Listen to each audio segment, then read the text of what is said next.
monster. Indy was almost asleep when he first met Maxwell the monster.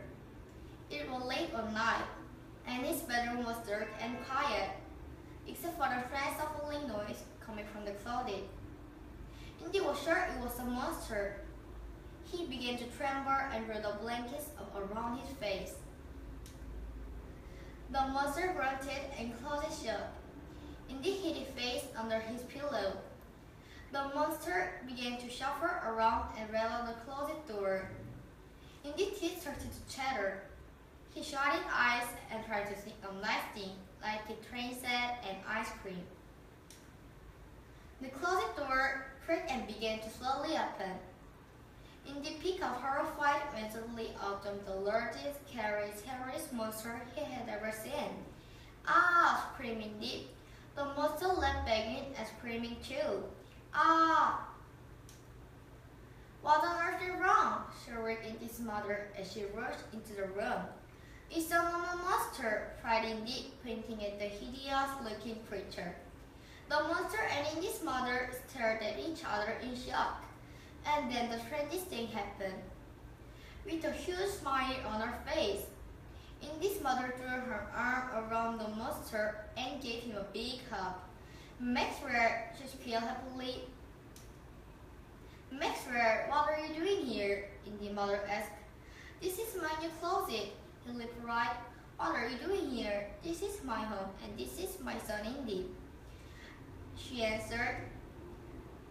Maxwell grabbed Indy's hand and shook it vigorously. Pleased to meet you. I'm Maxwell, your new monster. With his mouth hanging open in amazement, Indy stared at Maxwell's huge hairy hand. You two know each other? Indy asked. Maxwell was my monster when I was a little girl. Indy, his mother explained. But one day he just disappeared without even saying goodbye. Maxwell was slightly guilty. I wanted to say goodbye, but you had stopped believing me, so you couldn't see me anymore. I see you now, she said. Maxwell nodded at her. That's because Indy believes in me. Why are you those? I'm here to stay. Indy's mother looked delighted. Oh, Indy, you've got your very own monster. Aren't you lucky?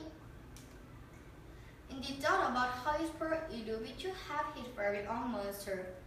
Maxwell was tall, so he could reach up into high places. He was big and furry, so he could around when he was cold. Someone like Maxwell was bound to scare spiders away, but most of all, despite his appearance. Maxwell was nice. What more could you want in a friend? Indy grinned. Yes, I'm lucky, he said. I've always wanted my very own monster.